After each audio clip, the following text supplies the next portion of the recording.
2022년 8월 둘째 주인 오늘은 지난 한 주간 호주에서 가장 이슈가 됐던 뉴스를 소개해 드리도록 하겠습니다. MKL 시든입니다. 지난 한 주간 호주에서 이슈가 된 소식은 연방의회에서 기후변화 법안이 하원을 통과한 소식과 기준금리가 한 차례 더 0.5% 인상되어 1.85%를 기록한 소식, 6개월에서 5세 사이의 면역 취약 아동들에게 모더나 코로나 백신 사용이 승인된 소식을 전해드리겠습니다. 노동당 정부가 추진한 기후변화 법안이 하원에서 89대 55로 통과됐습니다. 이 법안에는 앤소니 알바니지 연방 총리가 집권 직후 외교 무대를 통해 공포한 대로 2030년까지 호주의 2005년 기준 탄소 배출량을 43% 감축하고 그때까지 호주의 전체 에너지 생산량의 82%를 재생에너지로 충당한다는 내용이 담겨 있습니다. 이를 통해 재생에너지 투자 측면에서 더 큰 확실성을 기업과 산업에게 제공했습니다. 이 법안을 두고 소수당으로 전락한 자유당은 법안 자체가 불필요하다는 입장을 고수했고, 특히 수치를 법제화하는 것에 대해 강한 거부감을 드러냈는데요. 하지만 그동안 이번 법안의 가장 큰 걸림돌은 법안에 대한 반대가 아니라 더욱 신속하고 강경한 조치를 취해야 한다는 녹색당과 무소속 의원들의 목소리 때문이었습니다. 이들은 법안이 통과되기까지 탄소 배출 감축 목표를 늘리는 수정안을 요구하는 등 좀 더 강한 정책을 요구했는데요. 해당 수치 수정안은 거부됐지만 노동당은 무소속 의원들의 책임과 투영성, 포부에 대한 법안의 몇몇 표현을 강화하자는 제안을 받아들여 법안이 수정되기도 했습니다. 연방 하원에서 노동당 정부가 상정한 기후변화 법안이 통과된 것과 관련 연방 정부는 온실가스 배출에 대한 불확실한 10년이 종결되는 것을 의미한다고 밝혔습니다.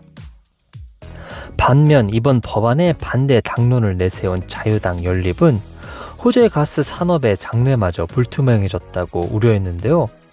정부의 탄소 배출 감축 목표가 증가함에 따라 각 가정은 더 높은 에너지 가격을 감당하게 됐다고 말했습니다. 기후변화 법안은 이제 상원으로 상정됩니다. 전체 76석의 상원 의석 가운데 자유당 연립은 32석으로 사실상 법안 인준 저지가 단독으로는 어려운 상황인데요. 노동당은 26석, 그리고 녹색당이 12석을 차지하고 있는 상태로 노동당은 녹색당의 지지와 무소속 의원의 한 명의 지지를 받으면 법안 통과가 가능합니다. 녹색당의 아담 벤트 당수가 법안에 대한 당의 지지 의사를 밝히며 녹색당 12명이 법안 지지를 약속했고, 무소속 데이비드 포콕 상원 의원이 지지의 뜻을 내비치고 있으므로 상원 통과도 큰 무리 없이 진행될 것으로 예상됩니다. 호주의 경제 성장세가 둔화되고 있다는 경고가 나오기도 했지만 지난 6월 호주는 철광석, 금 등 금속이 67%, 곡물은 21.1% 증가 등 수출 호조에 힘입어 사상 최대의 무역 흑자를 기록했습니다. 당초 시장 예상 규모는 140억 달러에 불과했지만 지난 6월에 176억 7천만 달러의 무역 흑자를 냈는데요. 5월 150억 1,600만 달러에서 26억 5,400만 달러가 늘어나면서 역대 최고치를 갱신했습니다.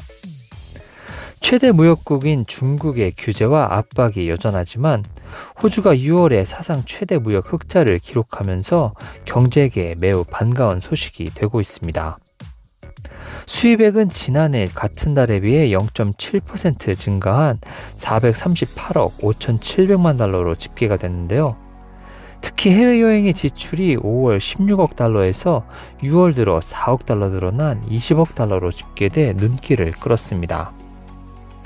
호주 중앙은행이 석 달 연속 빅스텝을 단행해 기준금리를 현 1.35%에서 1.85%로 0.5% 인상해 2016년 이후 6년 만에 가장 높은 기준금리를 기록했습니다. 이는 지난 5월 기준금리 인상이 시작된 이래 총 1.75%가 인상된 것으로 1994년 이후 가장 빠른 수준의 기준금리 인상입니다. 이번 0.5% 인상률이 주택담보대출 금리에 그대로 적용이 되면 25년 만기 50만 달러 모기지에 매월 140달러를 추가로 납입해야 하는데요. 5월 기준금리 인상이 시작된 이래로는 매달 472달러를 더 납부하게 됩니다. 금융권은 기준금리가 3%에 이르거나 혹은 물가 상승률이 떨어지거나 둘 중 하나가 먼저 발생할 때까지 호주 중앙은행이 기준금리를 계속 올릴 것이라고 전망하고 있습니다. 금리 인상으로 인한 주택담보대출 상환금이 늘어나고 높은 인플레이션으로 인한 생활비 압박이 가중되고 있는 가운데 연방 야당 의원들이 9월 28일로 종료되는 유류세 인하 조치를 연장할 것을 정부에 촉구하고 있습니다. 연방정부는 지난 3월 리터당 44센트인 유류세를 6개월간 절반으로 인하해 22.1센트로 인하한다고 발표했는데요. 짐 찰머스 연방 재무장관은 예산 적자 상황이 심각해 유류세 연장은 불가능하다는 입장입니다. 호주에서 의학적으로 취약한 6개월에서 5세 사이의 아동에 대한 모더나 코로나 백신 사용이 승인됐습니다. 이에 따라 심각한 면역 저하, 장애, 복잡한 만성적 건강 문제가 있는 약 7만여 명의 아동들이 백신을 접종받을 수 있게 됩니다. 미국, 캐나다, 일부 아시아 국가에서는 이미 5살 이하의 어린이들에게 코로나 백신 접종을 허용하고 있습니다.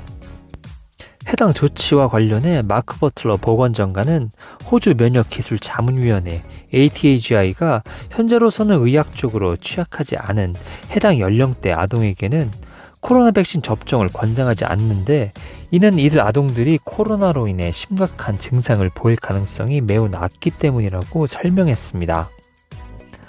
백신은 2회분이 8주 간격으로 투여될 수 있다고 설명했는데요. 일부 어린이들은 3차도 백신을 맞을 수 있습니다. 한편 호주 면역기술자문위원회 ATAGI는 호주인들의 코로나 백신 접종률이 정체 상태에 머물자 이를 우려하고 있습니다.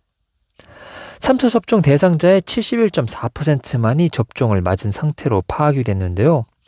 즉 1,410만여 명만이 3차 접종을 받았고 대상자인 560만 명이 아직도 맞지 않은 상태로 드러났습니다.